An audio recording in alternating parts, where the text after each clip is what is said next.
Okay, so now we're back. And once again, welcome to the second installment in UNESCAP Stakeholder Engagement webinar series. Today, the title of our installment of our module is called Institutionalizing Engagement for the 2030 Agenda. And we're really happy that there's been so much interest in our series, and we're really excited to have you all with us today. As a reminder, we posted in the chat that if you need captioning, if you need to read what's being said, we do have a captioning system in place, and the link has been shared inside the screen. But I'm going to go ahead and share it once more so that those who maybe just joined are able to see what's being captioned. And if one of my captioners can also click into there and remind people, for those who can't hear, to please check this link for the captioning. Thank you, guys. All right, so I want to just remind you all that if you are unable to hear, please make sure you click on the Connect to Audio link, because that will allow you to hear everything that's being said. And if you can't hear me, you won't be able to hear that. So we'll put that reminder in the chat box as well. So for those of you who didn't join us last time, our first webinar module was on a general introduction to stakeholder engagement in the 2030 Agenda. And our speakers presented to us from the perspective of the UN and general topics around stakeholder engagement in the agenda. And then we had some feedback, reflections, and insights from the civil society side and their overall experience working in the implementation, follow-up, and review of the agenda. Today we're going to shift a little bit, and we're going to talk a bit about institutionalizing engagement and the process by which that can take place. And we'll have a case study from the national level from Paul, and we'll also have some reflections from the ground from some other speakers and presenters. So we're really happy to have you all with us today, and we hope to continue having more webinars in this series. But today we're going to talk primarily about institutionalizing engagement. So now I'm going to pass on the floor to one of our colleagues here from UNESCAP, the Environment and Development Division, Hitomi Rankin, who's going to be talking about essentially giving an introduction to the institutionalization of engagement, and she'll be able to provide you with some more details and information about what that process looks like, what it looks like to go through the institutionalization of engagement, either in an organization or in society, and provide more details around that. So Hitomi, the floor is yours. Share your screen. Thank you very much, Chris. While you're getting this presentation up, I just want to introduce myself. My name is Hitomi Rankin, and I'm working on stakeholder engagement for the 2030 Agenda, working with colleagues Katinka and Arun on supporting governments and really trying to understand how to make the best out of the implementation efforts that we have, while making sure that we have participation as part of that process. And those of you who've been following the 2030 Agenda process will understand that it's been a rocky road. The expectations are extremely high from stakeholders. Governments are very challenged. And I think it's a journey of exploration. And what we see at this point is that everyone has begun to echo this call for institutionalizing engagement for the 2030 Agenda. And this is why we have chosen this topic. At the end of our last webinar, we did conduct a very informal poll, and this came up as the most popular topic. So I'll start with that background. So a little bit of what we've observed is that there is recognition of the need to engage more meaningfully and live up to the commitments. And we see that the processes for the voluntary national review reports are galvanizing action and engagement, and they can lay the foundation for further steps. And there have been some experiences with multi-stakeholder bodies for coordination and technical support, and it's quite common, but very difficult to sustain. So we see that there's lots of room for making sure that we have a clear purpose for our engagement. We need to make sure also that in the future we recognize that resources are needed. These needs are really very often underestimated. There's a consistent call for meaningful partnership and engagement. And engagement is often seen as a one-off exercise by stakeholders. This is a major point of dissatisfaction. So institutionalization is extremely critical. It's often forgotten, however. Okay, so when we've looked at engagement in our most recent training effort, which we delivered recently, we looked at engagement from two levels. One is the organizational level, and the second is the whole of government and societal level, because we understand that there are different factors which are going to impact the extent to which our engagement is going to be meaningful and it can be institutionalized. But for this presentation, I want to focus on the organizational level and really to underline that institutionalized engagement does not happen overnight, right? And it can take many years to achieve, and it requires political will at all levels, right? We also see that it requires organizational and political leadership, support, and commitment to meaningfully engage. It needs specific mechanisms and channels for communication with stakeholders, and it needs institutional responsibility and resources to be allocated. For any institution which is really thinking about promoting engagement, there should be a common understanding among staff about how engaging stakeholders contributes to the institutions or government's mandates, right? And we need to make sure that we have a common understanding of what kind of engagement we're looking for, that we're going to be responsible for as an institution. And the kinds of decisions that require stakeholder input need to be very clearly specified. And we need to be really clear about who our relevant stakeholders are and their expectations. And this is from the perspective of any institution. So here at the UN, we understand what that means for us. It means that we should have a consistent policy around stakeholder engagement. And if you were working for a civil society organization, possibly this is already institutionalized. And the World Bank and different organizations have their different ways in which they articulate and document these kinds of agreements, right? But these kinds of agreements, even though they are legislated in some countries, they're not necessarily well put together at the institutional level. Okay, so we want to go through 3 tools to support institutionalization processes. Yeah, they're just a selection of some of the tools that can support further discussion on how institutions which are interested in going forward can really make some advances around moving towards the kinds of requirements that institutionalization needs to meet. So the first one is making sure that we have a public participation or a stakeholder engagement policy. The second one is the International Association for Public Participation Spectrum of Public Participation. And the third one is the UNESCAP Engagement Planning and Assessment Tool. So I'm going to go through these tools so that you can understand how they can support institutionalization processes. They can get the dialogue going. So the first one is public participation or stakeholder engagement policy. So what this document does, what this framework document does for any organization, any institution, is that it establishes a common understanding among staff and the public, and it guides the institution's practice of engaging with the public. Yeah, and what's important is that it really establishes the expectations that the public can expect to hold, can expect that the institution is going to meet. Right, so it's almost a document which has a high level of accountability under the right circumstances, right? So most countries have a constitutional provision for the right to participate. Yeah, institutionalization of engagement is a process of organizational change. So although there are constitutional provisions, most of us will say that in fact in developing countries it's not very often that it's really fully implemented. So this policy framework document is a document which is going to be helpful for that, and ideally it's developed with staff, and it should set out how the vision for engagement for the organization looks like, how it supports decision making, and it should also identify the basic responsibilities of staff within the organization.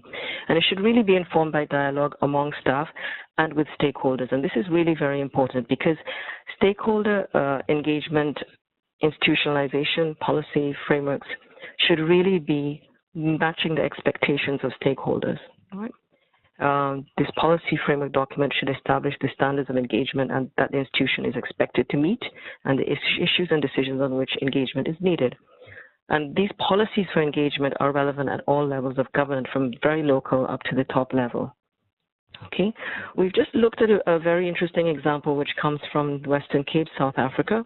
This is a very interesting community, mixed community, fairly affluent.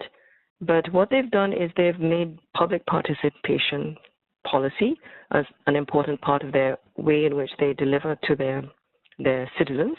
And the list of bullet points that you see on this slide are some of the topics which are covered by this policy.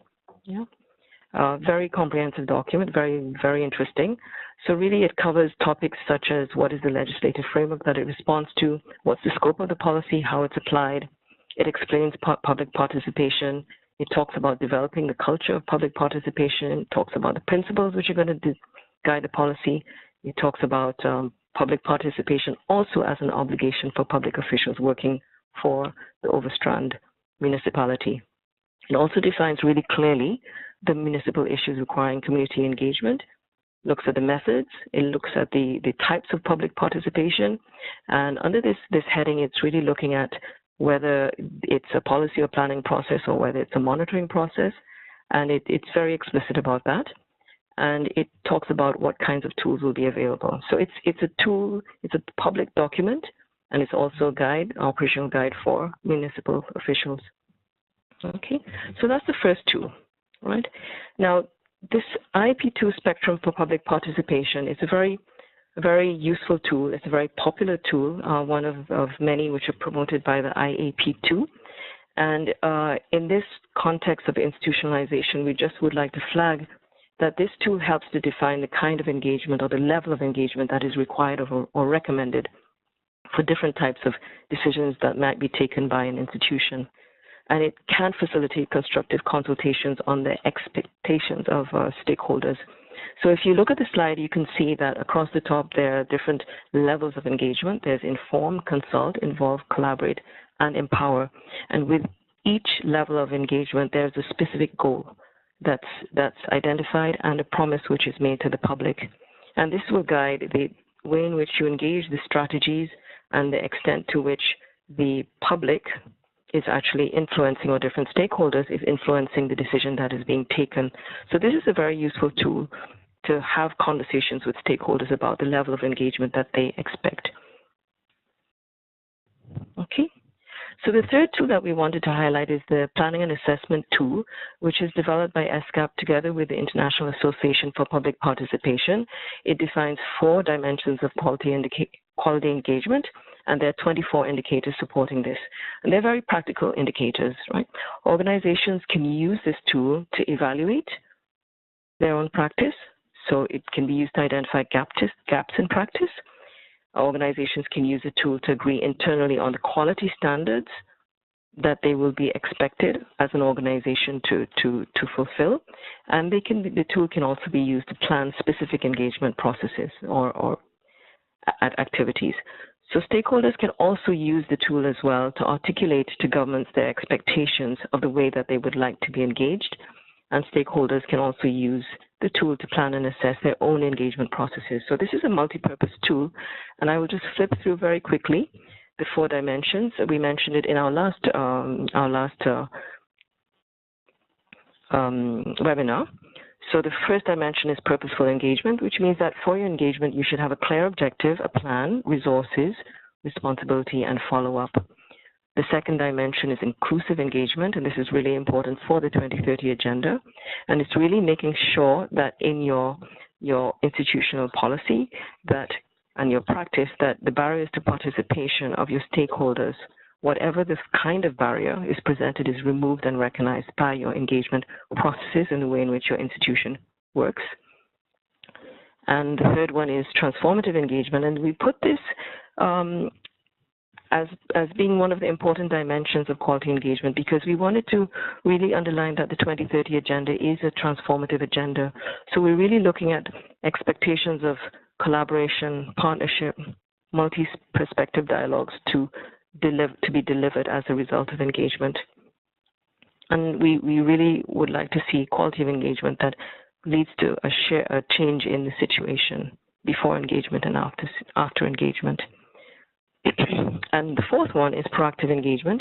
And this is really making sure that there is strong outreach, making sure that stakeholders are involved in designing participation, making sure that they have information and feedback that's needed, and making sure that if there are gaps in capacity or perceived gaps in capacity, that these are parts of your planning process. Okay, so as I said, there are 24 indicators. So I'm not going to go through them. They're here on the slides, but each one has a set of very specific and very practical indicators which can be used for planning and which can be used by institutions to have discussions around how they would respond to ensuring that these dimensions of quality are going to be responded to. Okay, so there are the four. So one of the points that we would like to really make is that even though you might have very strong institutional practices, these are going to, it's going to be almost only as good as what the context of the organization looks like. So one of the exercises that we did at one of our big intergovernmental meetings in 2016 was really run a poll of whether of the public participating in the conference to ask them whether or not they thought some basic foundations for public participation existed in their countries. And we can see from the responses, and you can see this was a not very scientific poll, but it was very participatory and very busy, how you say visible. We can see that the legislative mandate for participation was not seen as the most important issue. In fact, in the countries of Asia Pacific, from those who responded, the most important issue was the lack of a robust civic education. So just to say that there's some very important foundational factors that we need to take into account. Okay. So UNESCAP's support on stakeholder engagement to date is really around developing this planning and assessment tool. And we've done this in a way which has involved stakeholders. We've developed it first at an expert group meeting, and then we've looked at how it can be applied in different contexts in which we've worked across the region. And we've delivered technical assistance to voluntary national review report countries. We've delivered an intensive professional development workshop on stakeholder engagement tailored to the 2030 agenda. We have training material. We have a team of excellent, top-class facilitators who are oriented to the 2030 agenda, who've developed very strong interest and strong capacity on the 2030 agenda. And we will hear from one of them in our webinar next. And we've been working with these very high professionals very closely. And we've been having orientation and planning workshops for the VNR, including talking about stakeholder engagement and relating it to this challenge of integration and policy coherence. And we've been doing it together with the International Association for Public Participation. So some key takeaways. I don't want to take away from the time that we have for questions, but really just to underline that institutionalization of engagement is really important for the 2030 agenda and wider development visions, greater social accountability, etc. But it really requires specific mechanisms and tools and knowledge, and it requires leadership and commitment, right? And we really need to think about how do we move beyond the VNR process and impact policymaking, governance, and service delivery through better engagement. Okay, thanks very much.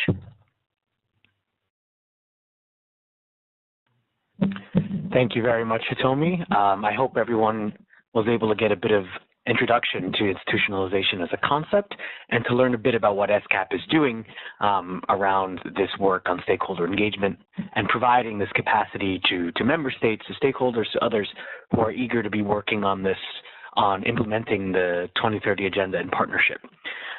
Now I want to invite our civil society speaker.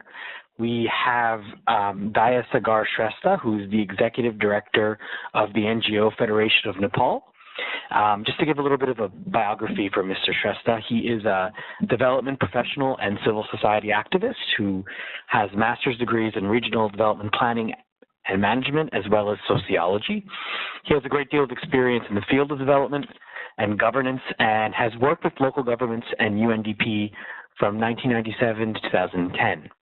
Mr. Shrestha also has deep experience in social mobilization, development management, and local governance, and is currently associated with the NGO Federation of Nepal. As I said, he's the executive director, and is striving for greater civic space, democratic governance, and citizen-centric development. Finally, Mr. Shrestha is involved in the Open Nepal Initiative and has currently been participating in the Asia-Pacific CSO Forum on Sustainable Development, the Asia-Pacific Forum on Sustainable Development, Regional Knowledge Exchange Programs, the High-Level Political Forum, and others. So he's very engaged in working on the Sustainable Development Goals and working with civil society. So I'd like to pass the floor now to Mr. Shrestha, and as I mentioned, Daya, I'll be controlling your presentation, so you need only to speak.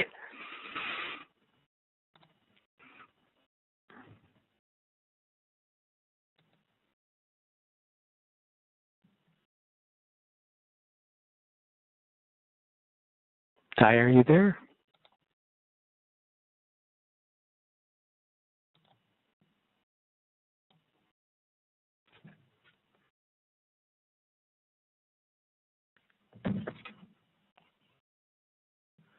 Daya, I think you need to unmute your chat.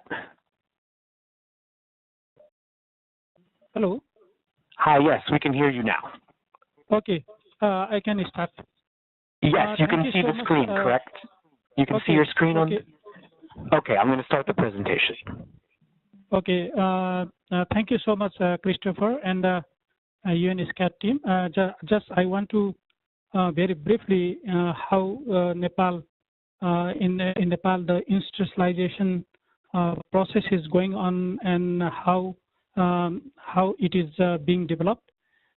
In case of Nepal, we have different stakeholders. For instance, Nepal is a federal country, so we have three-tier governments. So three-tier governments are also the major, they can play very important role for the implementation of SDGs. And there are several stakeholders, for instance, parliament, judiciary, professional experts, target population. And in Nepal, we have 16 constitutional bodies. They can also play a very important role in the process of SDG implementation. And we have several international organizations, for instance, bilateral agencies, union agencies, and the INGOs. They can also play a very important role. And the academia, international banks, and even the national banks also can play a very important role in the process of SDG, and the media, philanthropies, and the civil society organizations. Actually, in case of Nepal, these are the major stakeholders who can play a very important role for the implementation of the SDG. And when we talk about the roles of CSOs, we can say that CSOs can play a very important role in policy process and the implementation of the SDG, and can also play a very important role in monitoring and the review process. And beyond them, they can also play a very important role in research, mobilization, and the campaign, and the advocacy, awareness raising, and the capacity building. But for the effectiveness of the civil society organizations, there should be the good enabling environment. When we are talking about the enabling environment, that is related with the legislature or the legal environment and the working environment. These two environments are very important for the effective engagement of the CSOs in the overall SDG process. And when we are talking about the CSOs initiatives and the engagement in the process of SDG, after adoption of the SDG in 2015 September, the civil society organization of Nepal, they formed CSO Forum for Sustainable Development in Nepal, and in short we say Nepal SDG Forum, which is very common name in SDG process. And actually this Nepal SDG Forum is formed to engage CSOs in the effective, accountable, and the systematic manner. And in our country context, we have divided the constituencies in the 23 constituencies and the 19 thematic groups. And the civil society organizations who are engaged in the SDG process, they have their own constituencies and the thematic groups. And our organization, NGO Federation of Nepal, is coordinating and coordinating and facilitating all the CSOs in the process. And we have been organizing the coordination meeting in quarterly basis, and we are also sharing the knowledge and the experiences. And we are encouraging the civil society organization to work in the line with the SDGs. And we are also working on the CSO accountability also, because that is also very important in case our country. And we are also engaging with the parliament, private sector, constitutional bodies, and international development partners. And these CSOs are also being involved in the monitoring and the review and the follow-up process of the SDG. In order to institutionalize the SDG process in our country, the government has formed 3 high-level bodies: the National Planning Commission, which is the apex body, which is headed by the Prime Minister himself. National Planning Commission is coordinating and facilitating the entire process of the SDG in our country on behalf of government. And under the National Planning Commission, there is National Steering Committee that is headed by the Prime Minister. Actually, that steering committee is formed to implement the SDG in our country. And under that National Steering Committee, there is also Implementation, Coordination, and Monitoring Committee that is headed by Vice Chairperson of the National Planning Commissions. In this Implementation Coordination Committee, the private sector representatives are also included there, and there are representation from the ministries, and the civil society organization have been, remain as the invitee member in that Implementation and Coordination Committee. The government has also formed 9 thematic working committees. They are very important actually to work on specific themes. And actually, these thematic working committees have been formed to support the implementation, coordination, and the monitoring committees. And in those thematic working committees, there is the provision of the participation of civil society organization and the private sector and other agencies as per the as per the background of the theme. And when we are talking about the VNR process, the Nepal had participated in VNR process in 2017 last year, and the government has decided to participate in VNR process in December 2016. Yeah, after taking the government, the civil society organization also organized one meeting, and the CSOs have also decided to work on VNR process. And the government at that time, the government was working on the SDG indicators, and we have also started to dialogue and the meetings with the government to identify the SDG indicators in our country context. And we also organized another coordination meeting among the CSOs, and we have also decided to prepare the separate report of civil society perspective. And we also decided to participate in the government process. Those decisions were taken by the coordination meeting of the CSOs, and we started to participate in VNR process. When the VNR process was started by the government, at that time, same time, the government was also identified the indicators, and government was preparing one baseline report. Actually, the baseline report is very important for to identify the indicators in our country context and to identify the baseline data or the statistics, and to set the targets for 2013. In those process, all the civil society organizations were invited and consulted, and in that process also we actively participated, and we also provided some inputs and our comments on the national indicators. And the government has also organized thematic group meetings at the time of VNR process. Actually, those thematic groups meetings were organized to support in the VNR process. And after that, the government prepared one report, national report on the SDG progress. And that report was shared by the government to us and the other stakeholders as well. And we also provided our comments and the suggestion to that report from civil society perspective. And for that process, we also organize our separate meetings so we can provide the suggestion to the government very concretely. And then last year, we also prepared one report from civil society perspective, and the government has also prepared one report that is called National Review on Sustainable Development Goal. The VNR process, after VNR process, government has prepared one baseline report that is called Baseline Status and Roadmap 2016 and 2030. That document is very important, and the government has also reformed the thematic committees according to the feedback of the country process. The government is now has developed the SDG need assessment and costing financial strategy report. That is very important. Actually, that report has identified the needs of the country. The government has also prepared one SDG-based monitoring and evaluation guidelines, and the government has aligned the national plan and annual plan and budget according to the SDG, and the government has also done the SDG budget coding.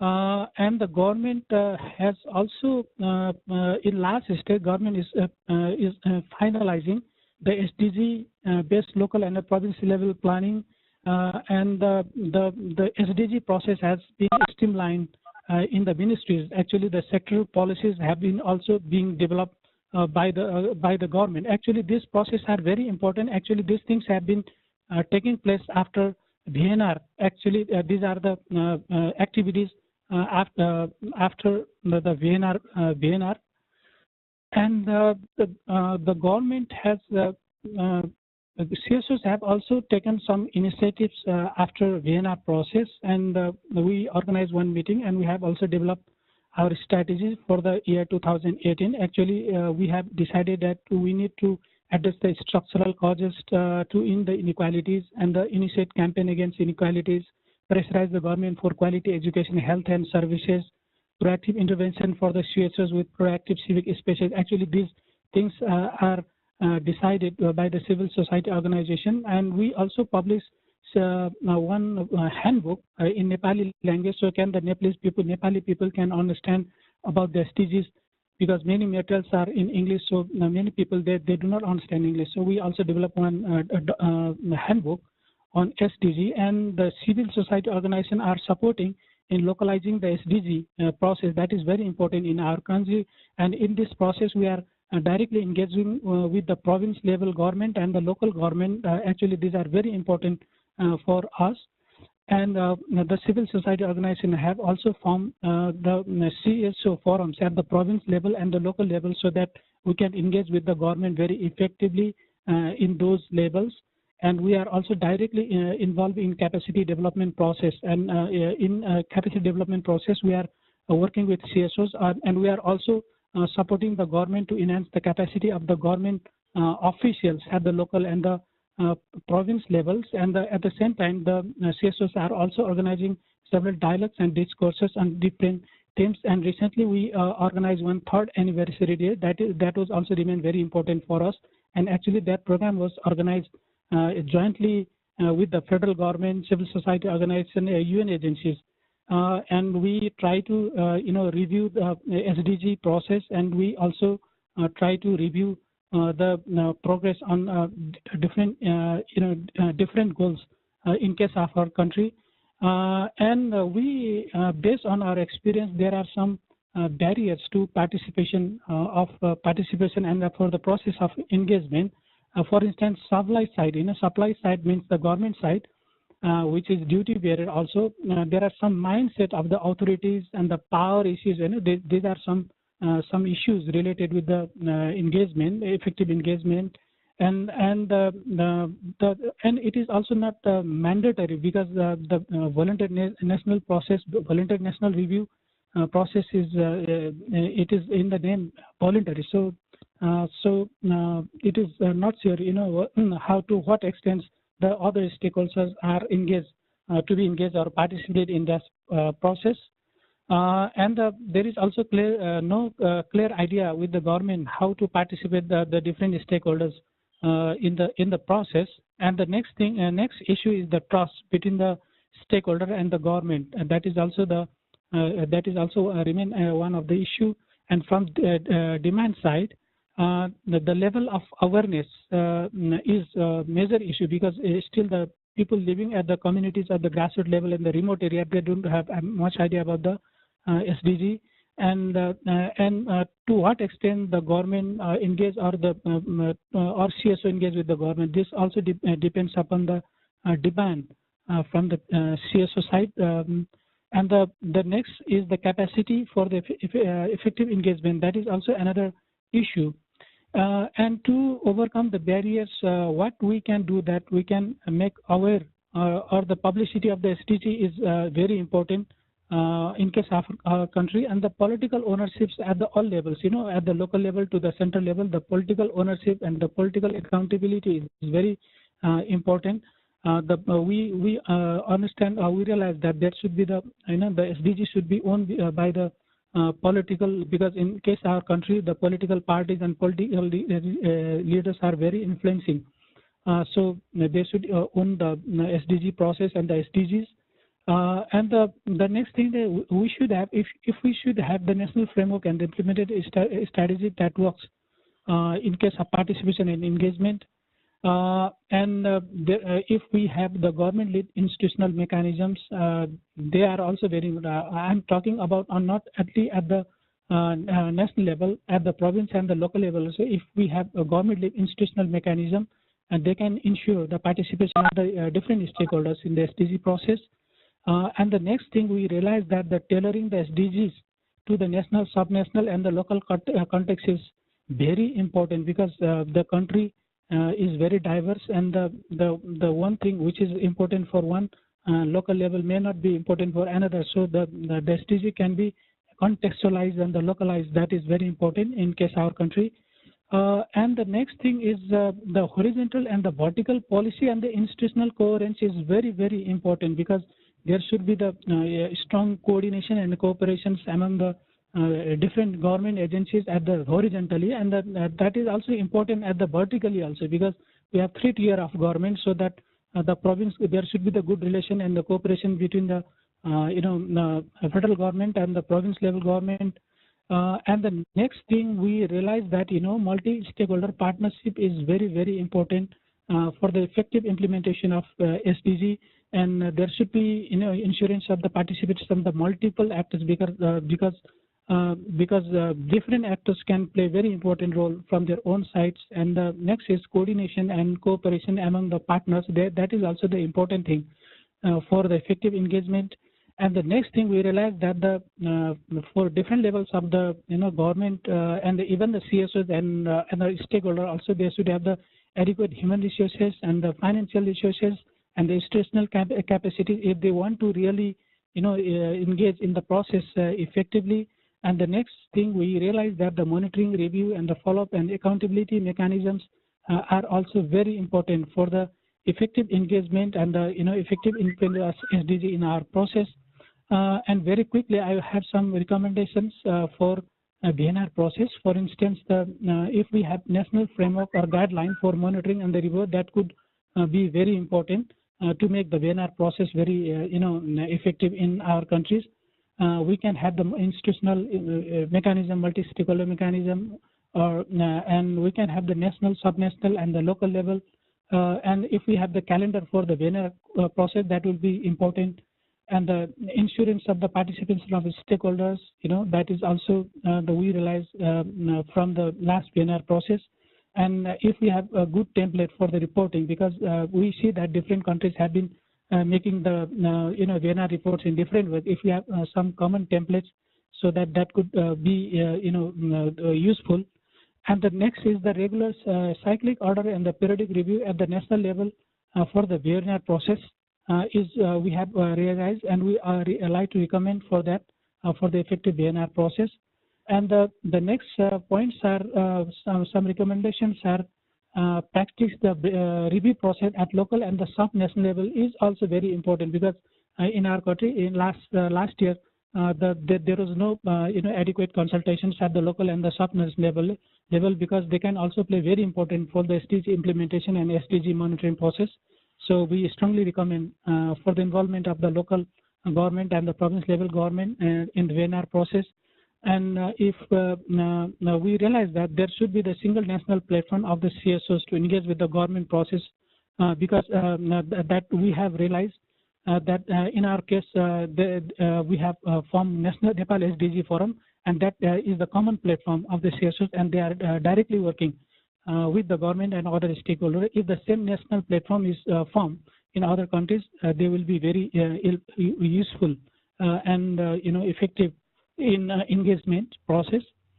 And we need to ensure the participation of major groups and other stakeholders defined by the UN that is also a very important thing we realize, because the UN has clearly defined the MGOS, so that if we can practice the same thing in our country level also, they will be very helpful.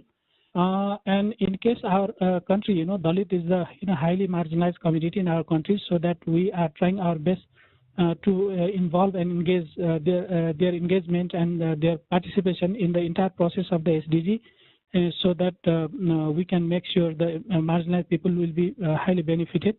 And the meaningful and the quality participation is another thing we want to recommend. And we also need some sufficient time for the VNR process. If we give the sufficient time, then we will be able to review the process, review the things very effectively. And we realize that the VNR process should be start on time, and there should be the robust statistical capacity and the disaggregated data. They are also very important. So they will be able to monitor the progress in the different sections, different segments of the society, and highlights the facts, figures, and realize in the VNR report. That is also very important. We realize from the last year VNR process, and the follow-up action plan and the periodic review. That is also very important, because in VNR process the government has committed many things in their reports, but if they do not have follow-up action plan, and they will not be realized in the practice. So we in our case, we are continuously pressurizing the government to follow, to take the actions what they have mentioned in the VNR report, and the acknowledged civil society report by the UN. That is also important thing we have realized there, because government presents the report in high-level political forum meeting. If there is the provision, if there is officially, if the UN recognize the civil society report, and that will be very important for the effective engagement and the participation of CSOs in VNR process and the SDG process. I think these things are some points what we have realized from our country experiences. Thank you so much for giving me time for sharing the country experiences. If you have any questions or the queries, I will try my best to answers. Thank you.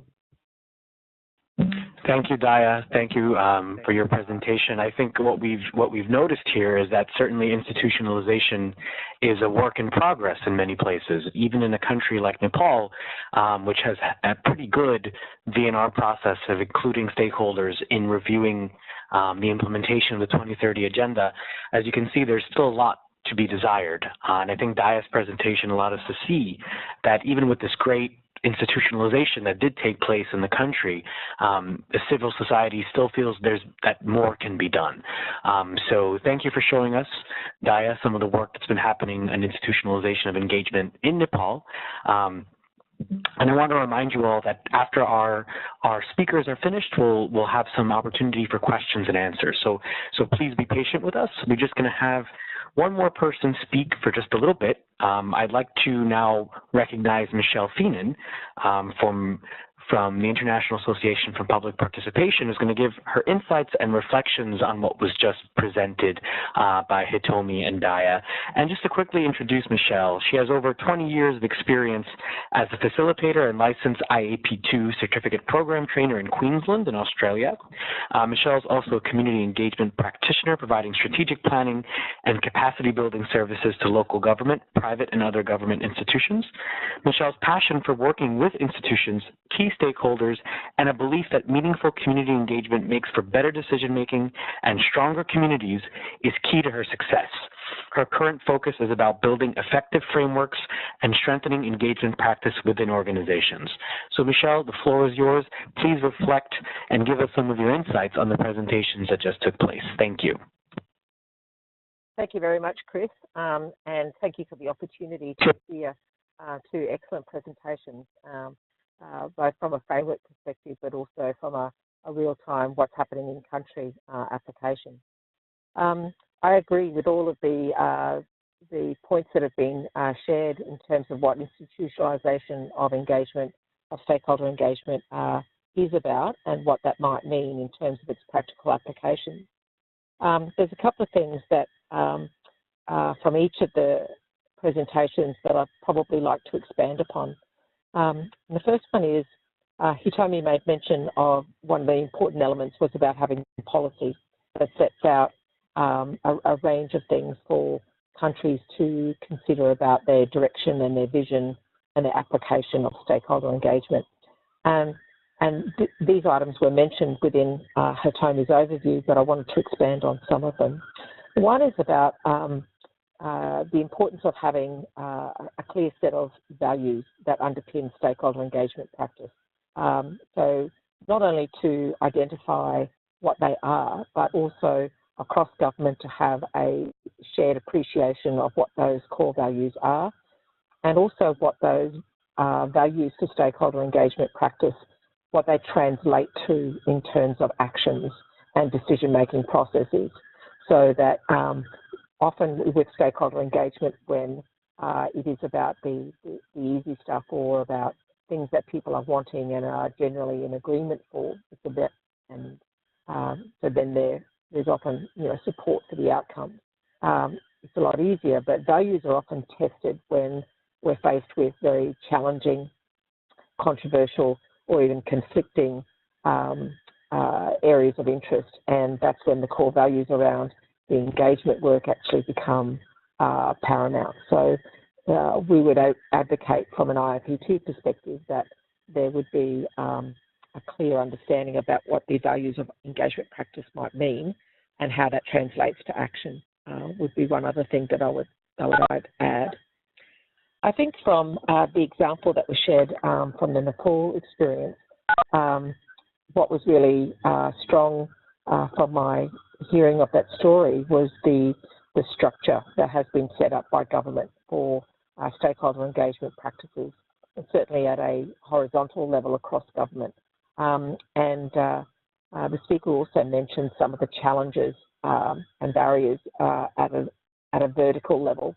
So getting to look at what the stakeholder engagement means for government and for the various agencies within government at different levels within the government, I think is equally important. How that translates to practice, and how engagement around program areas and work towards the implementation of the SDG goals, how that translates at a grassroots level and then cascades up to regional and at a national level, I think is important.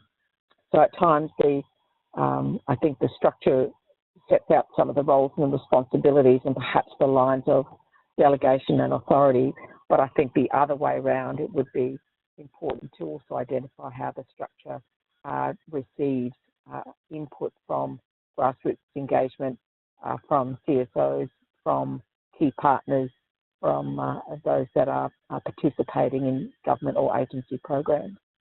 So I think that element is also important to institutionalising engagement.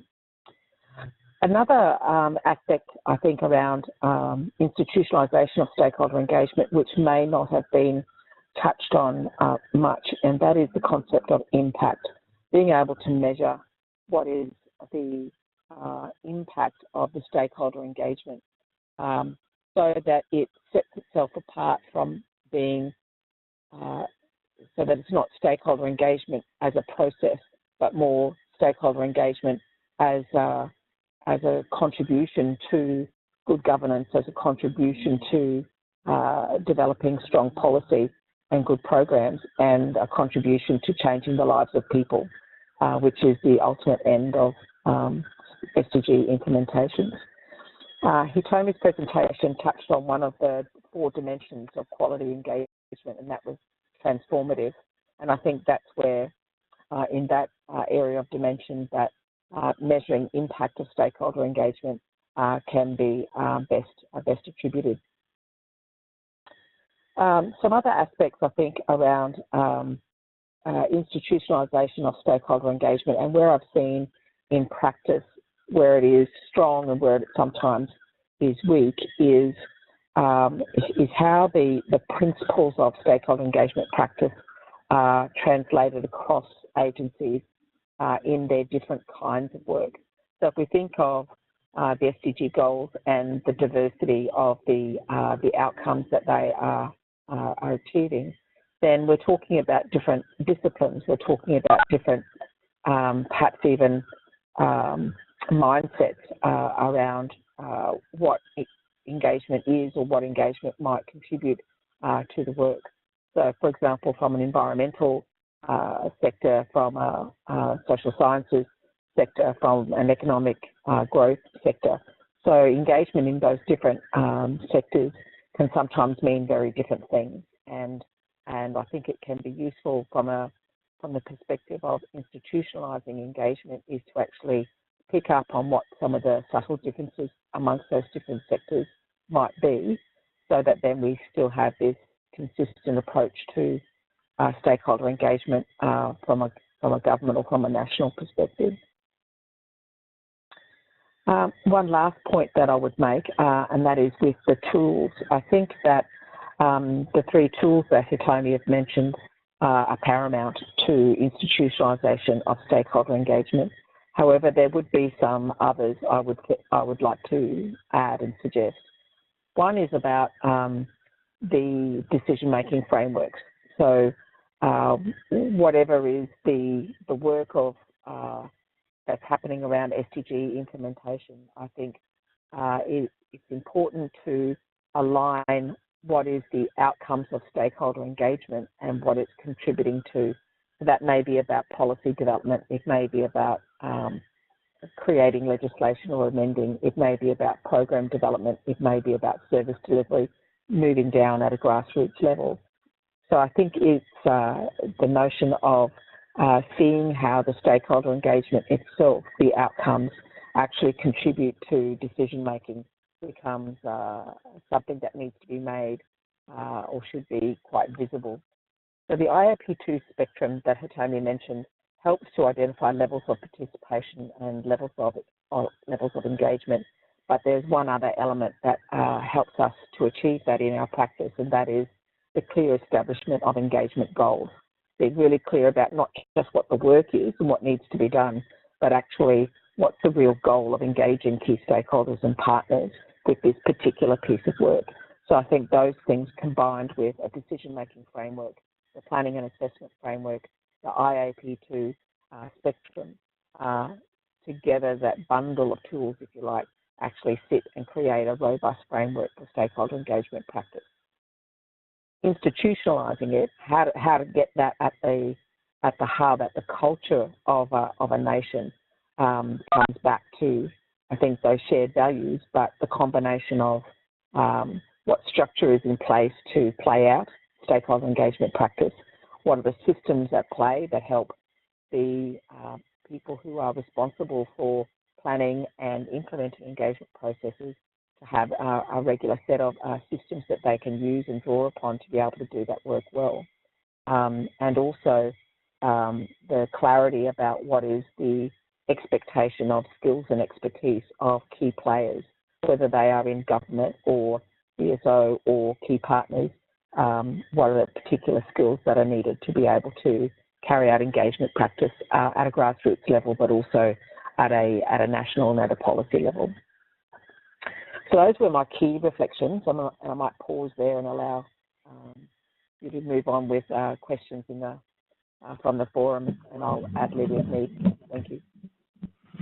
Thank you so much, Michelle, and thank you for your insights. I think it's very helpful for people to hear some of your reflections and insights from your own experiences, from your own work, and of course the extensive time you've spent working on these kinds of issues at multiple levels. So thank you so much. So I typed in the chat box that if you have any questions or comments, please use the chat to ask them. And if you have any specific person you'd like to answer your question from any of our speakers, please make sure you let them know as well using the chat box. So the floor is open, and if anybody has any questions, please let us know.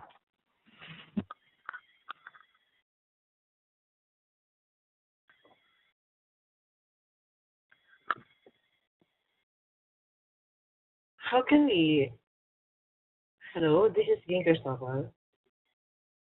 Hi, we can hear you. So if you'd like to ask your question, please go ahead. We thought maybe it might be easier to keep things using one form like the chat, but if people are able to speak and are comfortable to speak, please go ahead. Okay. So my question is to Mr. Shesta.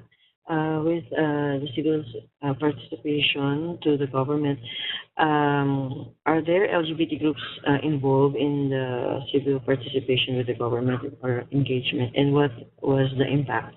And how did the government interact? And other conservative groups who I think it will be their first time to engage with an LGBTI organization.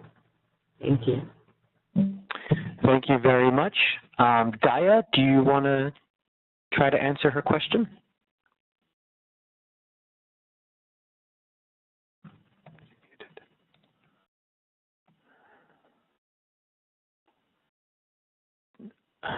Daya, I think we need to unmute you.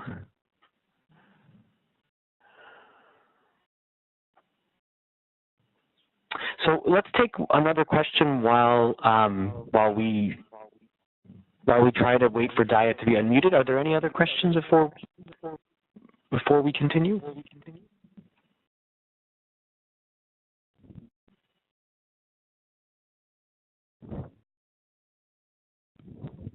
So we have another question in the chat box.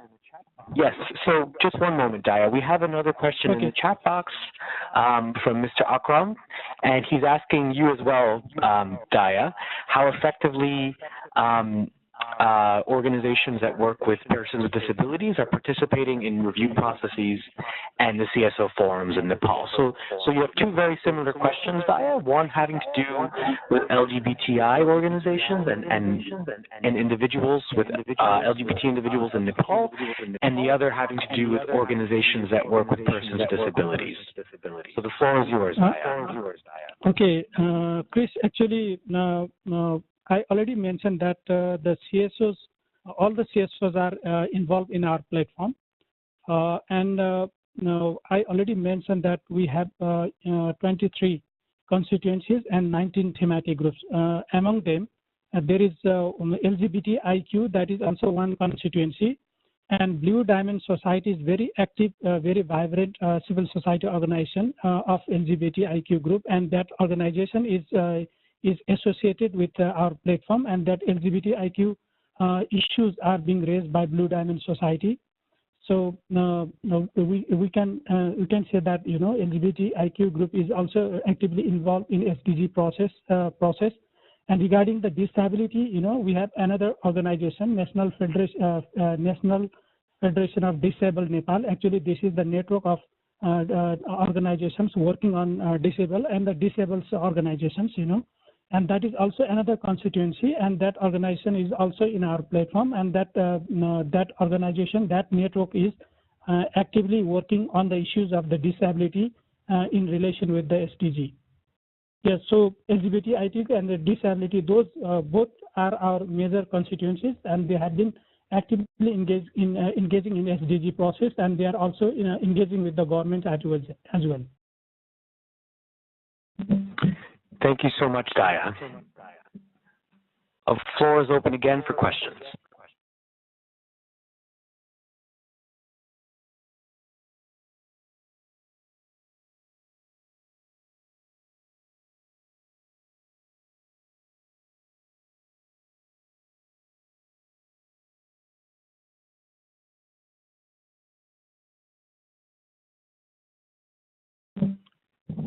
Are there no questions? Feel free to either type, or if you're able to speak, let us know. We're happy to give you the floor.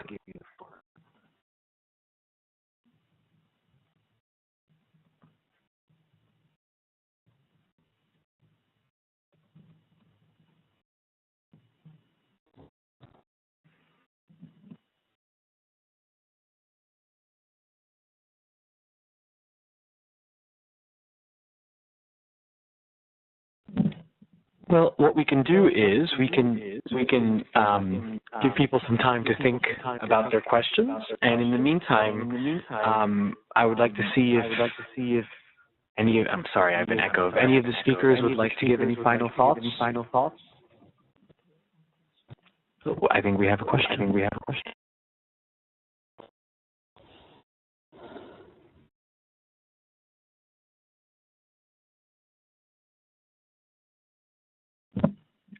So the question is,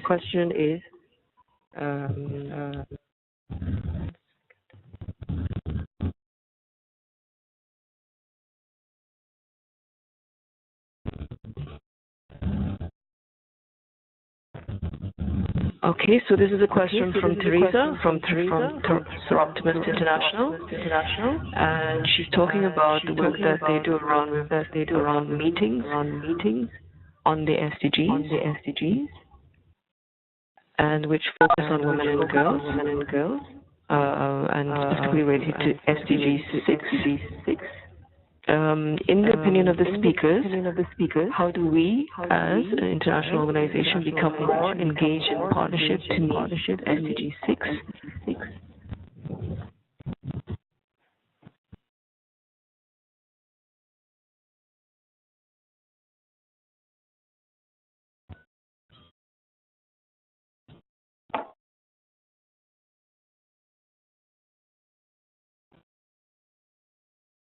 Okay, so Michelle, Daya, did you hear that question? If either of you would like to take that opportunity to answer. Also, please, everyone, if you are asking a question, make sure to ask the question of everyone, because some of us who are facilitating and moderating are not seeing the questions in our chat box. So if you're asking a question, it's very important that you do make sure that that question goes to everyone in the chat box. Thank you very much. So Teresa, you're asking your question again. Thank you. Now I can see it. So Daya and Michelle, either of you would like to take that question around SDG 6 and work around women and girls? Oh, Hitomi would like to answer it. So the floor is yours, Hitomi. Just to say thanks, Teresa, for the question, and I would really encourage Optimist International to engage more strongly across the regional networks and the national networks which are working on the SDGs. Daya has pointed out in Nepal that there is in fact a lot of work being done among the CSOs on the different SDGs, and in fact this is SDG 5 that we should be talking about. And in fact, there is a lot of work happening among the CSOs, and the Women's Major Group is actually one of the most active of the major groups. So you're going to find, if you look out for networking opportunities, and if you send us an email separately, we can point you to those. You will find a very organized group of women ready to form partnerships on this issue. And just to add to that, Teresa, from my own experience working in New York, I know Optimist International is extremely engaged in the major groups coordination mechanism, so you can certainly find a lot of allies that are working there. Another question now coming from Veronica. It's geared towards UNESCAP, and it has to do with the exchange of stakeholder engagement tools with ACLAC, so the Regional Commission for Latin America and the Caribbean, so our partner commission. Okay, so thanks very much for this question, Veronica. We have started to work with DESA around these ideas of how do we share these tools with other regional commissions if there is interest. So in fact, there is intention to do this as soon as they're fully well developed. Yeah, thank you.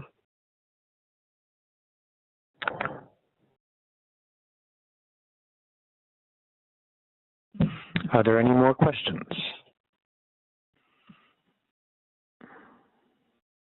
I just don't know if anybody asked a question that I missed, but if you do, please let us know. We're happy to answer that.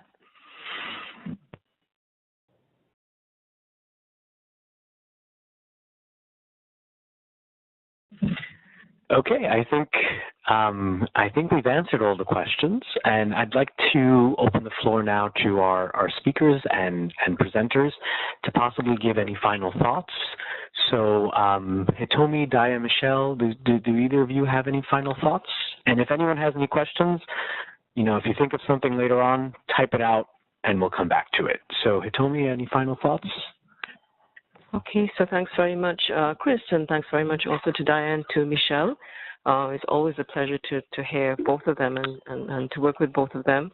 I really want to back up the point that Michelle has made around the need to recognize values, and I'm glad that she's pointed out that meaningful engagement is very much a value-based exercise.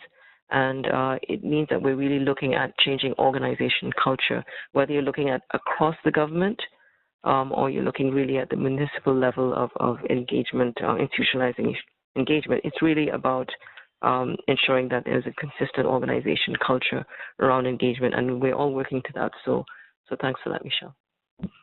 Thank you, Hitomi. Daya, do you have any final reflections or final thoughts on the topic?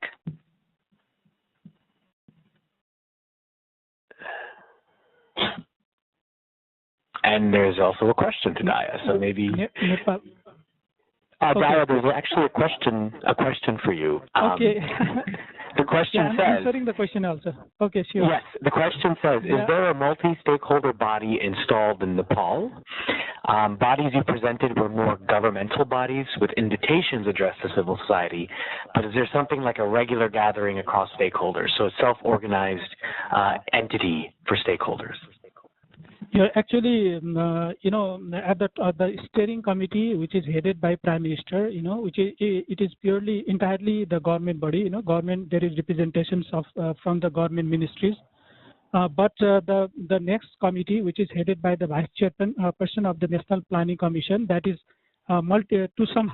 multi-stakeholder. Inclusive committee. The government, the steering committee, which is headed by Prime Minister, has recently decided to keep the representative of CSOs, and our organization is going to represent there.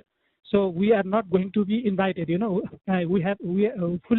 will in board in that committee. So the government has just decided that decisions, and in thematic committees also, they are also multi-stakeholder thematic committees. Under the government, they are also multi-stakeholders. There is representation from the other stakeholders, including the CSOs. So those bodies are multi-stakeholders. I think it is better to share with you at the province level governments also. They are trying to form that kind of multi-stakeholder platforms, government-led platforms at the province level. And regarding the another question, in Nepal, we have women, girls, and the gender justice group of CSOs. That group is also very actively working in our country, and they are making some supplementary indicators and engaging with the government, central government at the policy level, and they are also engaging at the local government level also, and enhancing the capacity of the representative of the local government. And regarding the the SDG 6, the CSOs are also actively engaging with the government to localize the SDG 6. That is also very important, especially that is related with the WAS, water and the sanitation hygiene, and CSOs and governments are working together in the localizing SDG 6 process also. And next important thing I want to share with you, in Nepal, the parliament, the national parliament has also formed the parliamentary committee, and that is also a very good step for institutionalizing the SDG in our country, so that the parliament members can also actively take part in the SDG process. Thank you so much. Daya, we have one more question for you coming from Hitomi, and Hitomi is following up on Veronica's question, and the question is, does the steering committee have clear rules of procedure that everybody is aware of? So does the steering committee have clear rules of procedure? Yes, government is working on that, because after formation of the new government, they are reviewing the policy documents, and they are also reforming the government lead committees as well, and the progress is going on, and we are hopefully that the government has clearly come up with the clear TUR. The government has already TUR, but they are revising the TUR of that steering committee and other committees, high-level committees. Thank you, Daya. Certainly having that TOR available to all stakeholders and everyone's aware of it is an aspect of that institutionalization, right? Like ensuring that there is knowledge of what's actually taking place so people can engage properly. I want to pass the floor to Michelle for her final reflections, but just before I do that, are there any other questions that anybody would like to ask our presenters?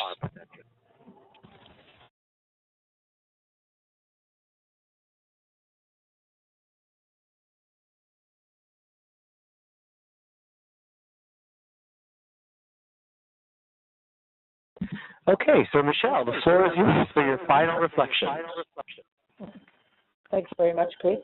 Probably two other points I'd like to add. One is, again, to reflect on the Paul presentation, and I was discussion about stakeholder mapping and engagement of stakeholders through the VNR process and beyond. IIP2 also has quite a number of different tools to assist with stakeholder mapping. So as well as the ones that Hitomi has mentioned already in her presentation, IIP2 as a leading organisation regarding stakeholder engagement has a number of different tools that can be used for stakeholder mapping, from very simple tools through to more complex tools, depending upon what's suitable. The other point is around, it's about how do we diagnose our organisations, whether it be CSOs, whether it be agencies within government, how do we currently diagnose our capacities and our effectiveness of engagement? And the planning and assessment tool is mostly being touted and so far trialled from a planning perspective, but the dimensions, some of them can equally be used from an evaluation perspective, but mostly from a project or from a policy implementation perspective. If we take the level up and think of from a cross-government, from a cross-country perspective, how are we, what shape are we in terms of our stakeholder engagement practice? There are also a number of other tools that IIP2 has and uses to help organisations actually get some kind of a measure of what shape that they're in. One of them is to use the IIP2 7 core values. So while they're there to underpin and highlight what's important from stakeholder engagement practice, they can be used as a mirror upon ourselves, and we can assess how well are we performing against each of those 7 core values. And so that can be a very effective diagnostic, if you like. Another is the IIP2 spectrum. Often I work with organisations who get stuck in the pattern of engaging only at the inform and the consult level. And they're very nervous or tentative about engaging at a higher level of participation, such as involve or collaborate or even empower level. And so the IIP2 spectrum can similarly be used as a planning tool, but it can be used as a measuring tool.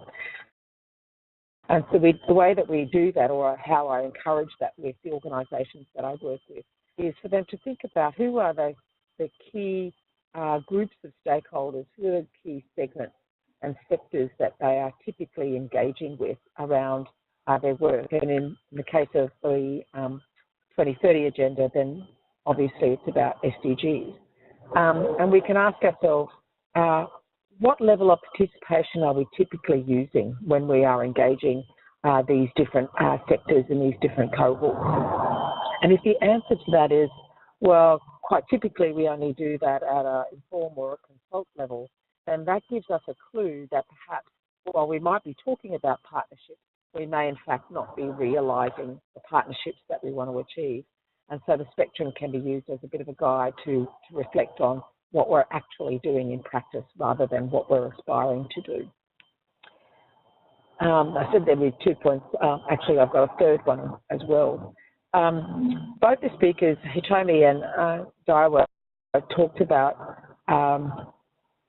stakeholder engagement from the perspective of the VNR processes.